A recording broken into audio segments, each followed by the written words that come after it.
اور آپ کو چھڑا لیا گیا، کیونکہ جس وجہ سے آپ قید میں ڈالے گئے تھے اس کی ادائیگی ہو گئی، اور اب آپ آزاد ہیں۔ خدا کے پلوٹے کو آزاد کرنے کے لیے مصر کے سب پلوٹوں کو لے لیا گیا۔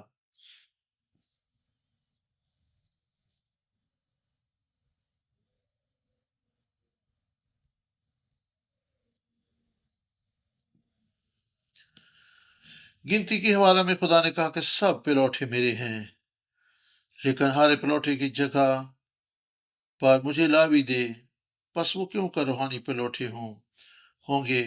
آج ہم اس نقطے پر بات کریں گے، اور یہ کیوں کر اہم ہے۔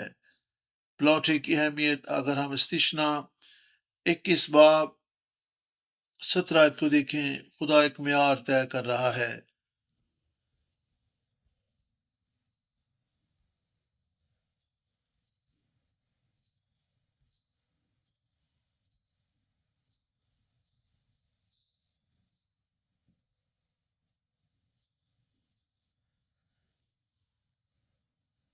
کہ کیوں پلوٹے کو بہت زیادہ اہمیت دی جائے۔ اس بات کی وضاحت کے لیے ایک مثال دی گئی۔ فرض کریں کسی شخص کی دو بیویاں ہیں، اور وہ ایک سے محبت رکھتا ہے اور دوسری سے نہیں، اور اگر اس بیوی سے اس کے پلوٹا پیدا ہو جس سے وہ محبت نہیں رکھتا، تو باپ اسے پلوٹا تسلیم کرے۔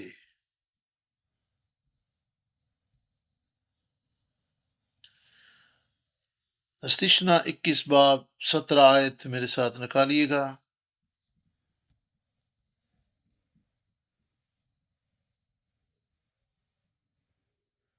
استثنا 38 باب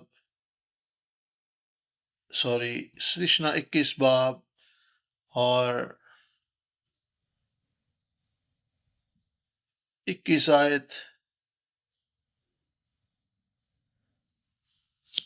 بلکہ وہ غیر محبوبہ کے بیٹے کو اپنے سب مال کا دونا حصہ دے کر اسے پلوٹا مانے،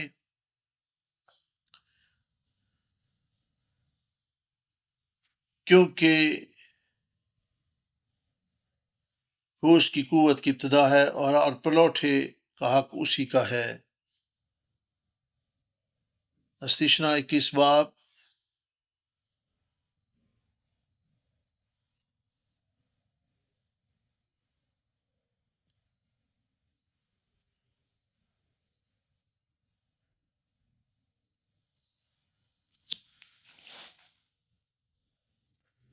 اسرائیل کے وراثتی قانون کے مطابق پلوٹا بیٹا دوسرے تمام بیٹوں کی بنسبت میراث کا دگنا حصہ وصول کرتا ہے۔ مثال کے طور پر اگر باپ کے پاس $100 ہیں اور اس کے دو بیٹے ہیں، پہلے کو یعنی پلوٹے کو دگنا حصہ ملے گا، یعنی یہ کیا، پلوٹے بیٹے کو میراث کا 1/3 ملے گا۔ پس اس طرح سے یہ طے تھا کہ پلوٹے کو میراث دی جائے گی۔ ہم یعقوب کے معاملہ میں اس بات کو دیکھتے ہیں۔ یعقوب کی ایک بیوی تھی جسے وہ پیار کرتا تھا، اور اس کا نام تھا راخل، اور ایک بیوی تھی جسے وہ پیار نہیں کرتا تھا، اس کا نام لیا تھا۔ لیا کے ہاں پلوٹا بیٹا پیدا ہے، اور اس کا نام روبن تھا۔ یعقوب نے بھی اس کو تسلیم کیا۔ پیدائش 49 باب 3 آیت، اے روبن تو میرا پلوٹا اور میری قوت اور میری شاہزوری کا پہلا پھل ہے، تو میری روب کی اور میری طاقت کی شان ہے۔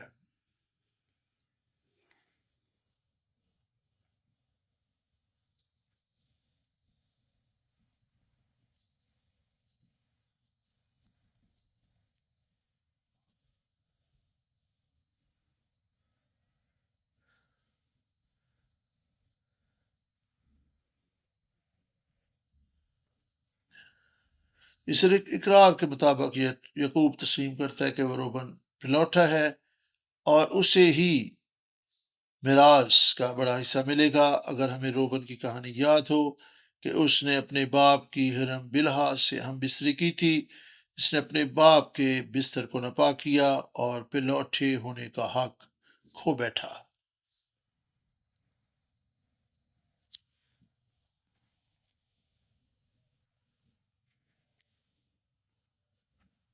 قصہ مختصر مشرق کے عہد میں یہودا نسب نامہ میں پلوٹا بنتا ہے۔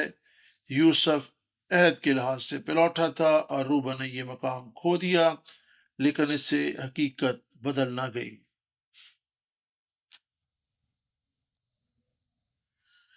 پلوٹا ہی باپ کی قوت کا آغاز ہوتا ہے۔ جو کچھ باپ کا ہوتا ہے اس میں سے اسے زیادہ حصہ ملتا ہے، اور یہ پلوٹے کی ذمہ داری ہوتی ہے کہ وہ باپ کے ورثہ کو آگے بڑھائے۔ ہم نے پچھلے ہفتہ دیکھا کہ باپ کے اکلوتے پلوٹے کو ملک مصر سے بلایا گیا۔ خروج 4:23 اور میں تجھے کہہ چکا کہ میرے بیٹے کو جانے دے تاکہ وہ میری عبادت کرے، اور تو نے اب تک اسے جانے دینے سے انکار کیا۔ سو دیکھ میں تیرے بیٹے کو بلکہ تیرے پلوٹے کو مار ڈالوں گا۔ اور پھر ہم نے ایک اور حوالہ دیکھا تھا پچھلی سٹڈی میں، اور وہ حوالہ تھا پرانے عہد نامہ میں سے ہوشیہ 11 باب اور 1 آیت کا حوالہ ہم نے دیکھا تھا، جہاں پہ ہم نے پڑھا تھا جب اسرائیل ابھی بچہ ہی تھا میں نے اس سے محبت رکھی اور اپنے بیٹے کو مصر سے بلایا۔ ہم نے پچھلے ہفتے متی 2:14-15 میں بھی ایک حوالہ دیکھا تھا کہ کس طرح سے خدا یسوع مسیح ہیرودیس کے استانے کے باعث ملک مصر کو چھوڑ کر اپنے ماں باپ کے ساتھ ملک مصر گیا تھا۔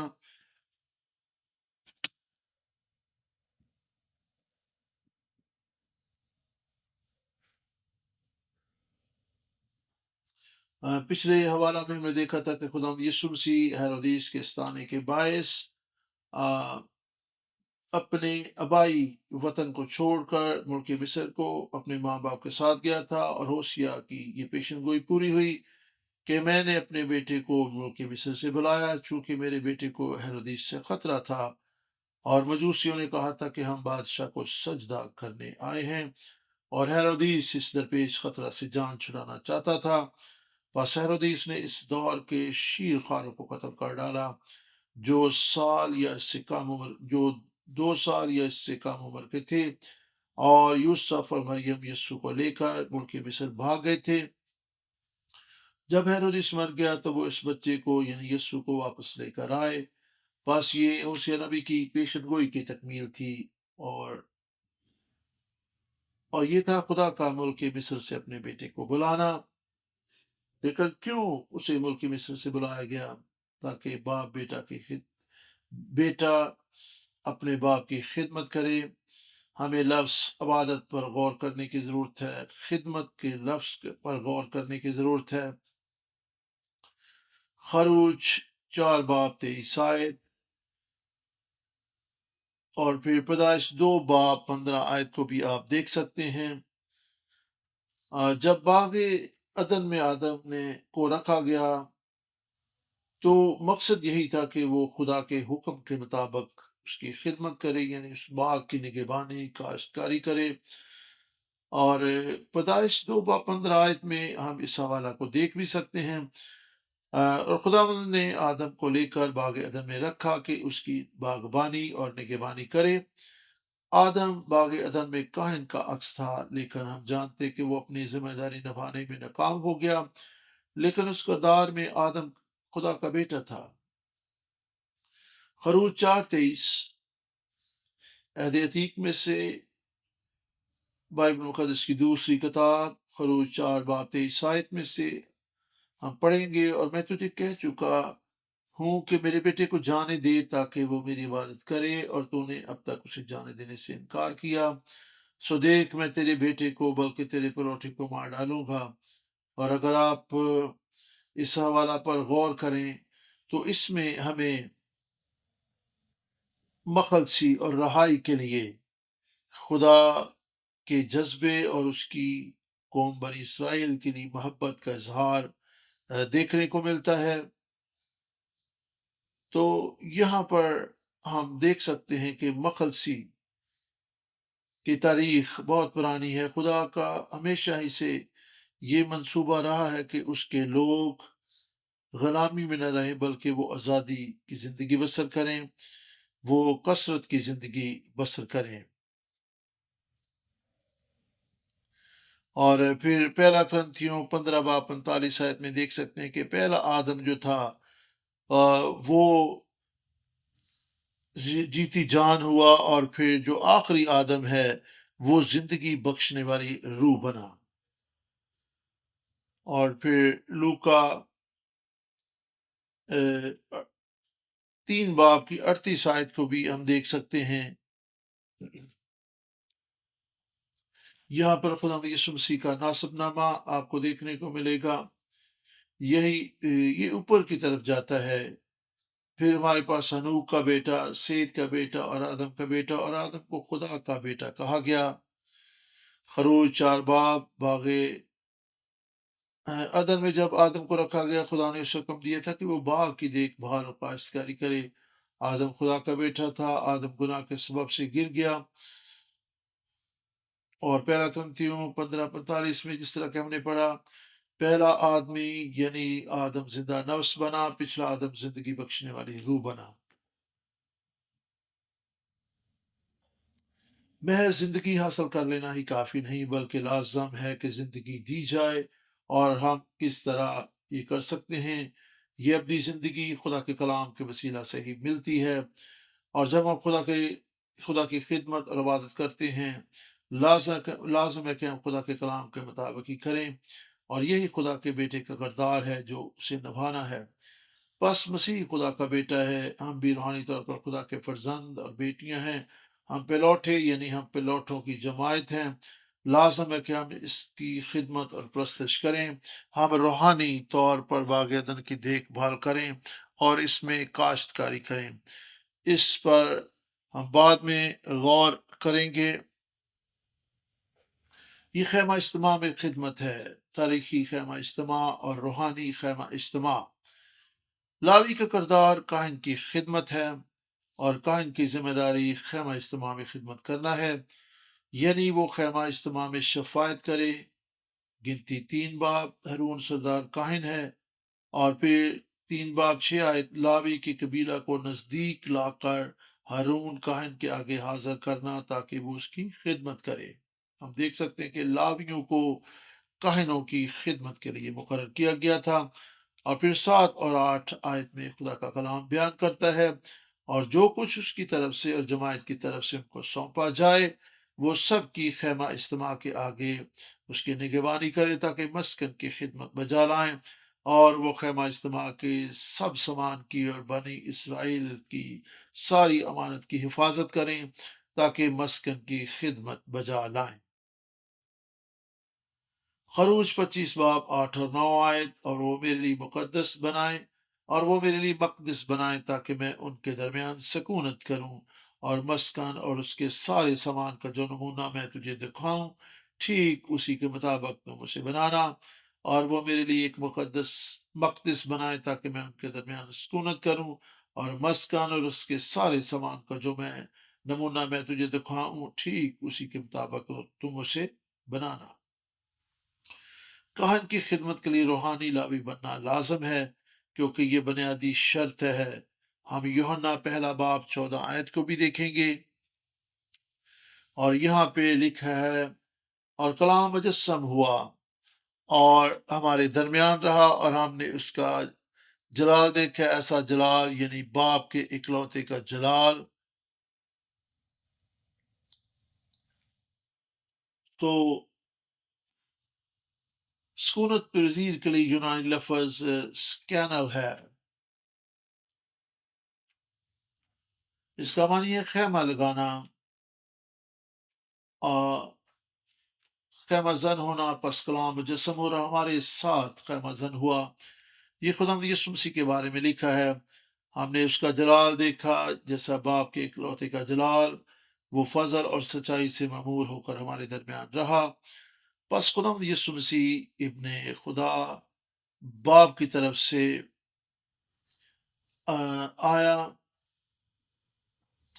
ہمارے ساتھ سکونت پذیر رہا۔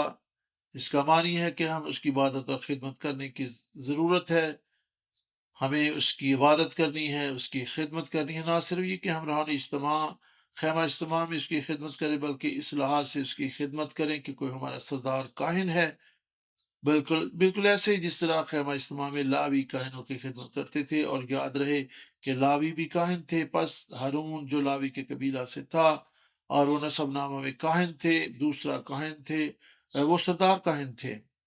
ان سب طریقوں سے ہم دیکھتے ہیں کہ کس طرح سردار کاہن کی خدمت یعنی کہانت اور لاوی پہ لوٹے لاوی تھے، وہ سبھی خدا یسوع مسیح کی طرف اشارہ کرتے تھے۔ اس اس کا معنی ہے کہ وہ ہماری مخلصی اور نجات تھے، وہ ہماری مخلصی اور نجات کو پیش کر رہے تھے۔ یوحنا 2:26 آئے،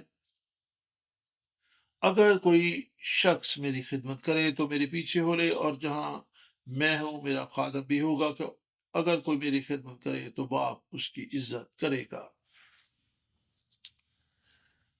ہم نے خدا سے برکت پائی، اس لیے ہم اس کے حکموں کو مانتے ہیں۔ ہمیں برکت پانے کے لیے بھی کچھ بھی کرنا نہیں پڑا، بلکہ برکت کی عوض اس کی محبت کے سامنے اپنے دلوں کو انڈیل دینا ہے۔ ہمیں خدا میں یسوع مسیح کے وسیلہ سے جو برکت خدا نے دی ہے اور مزید برکات دینا چاہتا ہے، وہ اس لیے کہ ہم اسی یسوع پر ایمان لائے ہیں، اور یہ اس لیے ہے تاکہ ہم اس کے ساتھ رفاقت رکھیں اور برکت اور پر برکت پاتے چلے جائیں۔ ہم خدا کی عبادت اور پرستش کرنے سے ایسا کرتے ہیں، اور ہم اس کی طرف سے برکت پا جانے کے سبب سے اس کی پرستش اور عبادت کرتے ہیں۔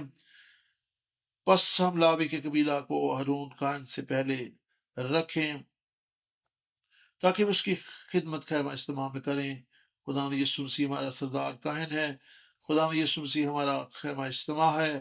پس اگر ہم اس کی خدمت اور عبادت کریں، ہم اس کے ساتھ ہیں، اور باپ کی طرف سے ہماری عزت افزائی ہوتی ہے۔ آئیں خدا یسوع مسیح کے نقش قدم پر چلیں، آئیں اپنی صلیب اٹھا کر اس کے پیچھے چلیں، اس کے نقش قدم پر چلتے ہوئے اس کے ساتھ دکھ اٹھائیں۔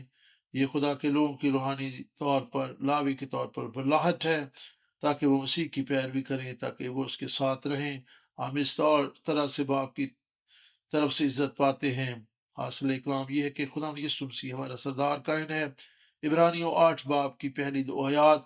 اب جو باتیں ہم کہہ رہے ہیں ان میں سے بڑی بات یہ ہے کہ ہمارا ایسا سردار کائن ہے جو آسمانوں پر کبریہ کے تخت کی دہنی طرف بیٹھا اور مقدس اور اس کی حقیقی خیمہ کا خادم ہے، جسے خدا نے کھڑا کیا ہے، نہ کہ انسان نے۔ ہم روحانی سردار کاہن ہیں، خدا یسوع مسیح ہے جس کی ہم نے عبادت اور خدمت کرنی ہے، وہ ہمارا سردار کائن ہے۔ اس کا معنی کہ ہم روحانی خیمہ میں روحانی کاہن اور لاوی ہیں۔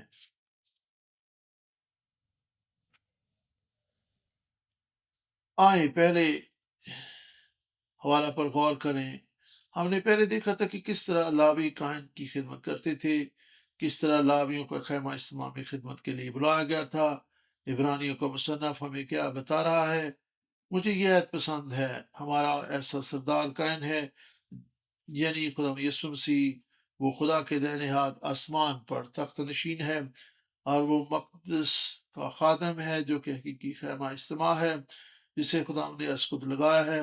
بس ہمارے پاس روحانی اور حقیقی خیمہ اجتماع ہے جس میں لازمی طور پر ہمیں خدمت گزاری کرنی ہے۔ ہمارا روحانی سردار کاہن ہے جس کی ہم نے بہر صورت خدمت اور عبادت کرنی ہے۔ اس کا معنی ہے کہ ہم روحانی کاہن اور لاوی ہیں، اور لاوی اور روحانی خیمہ میں روحانی سردار کاہن کی خدمت کرتے ہیں۔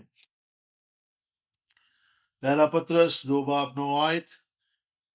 لیکن تم ایک برگزیدہ نسل، شاہی کانوں کا فرقہ، مقدس قوم اور ایسی امت ہو جو خدا کی خاص ملکیت ہے، تاکہ اس کی خوبیاں ظاہر کرو جس نے تمہیں طریقی سے اپنی عجیب روشنی میں بلایا ہے۔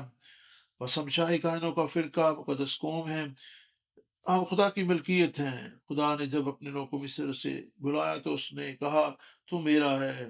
خدا نے فرعون سے کیا کہا؟ خدا کب اپنے لوگوں کو آزادی بخشنے والا تھا؟ میرے بیٹے کو جانے دے تاکہ وہ میری عبادت کرے۔ خدا ہم سے اس قدر محبت رکھتا ہے۔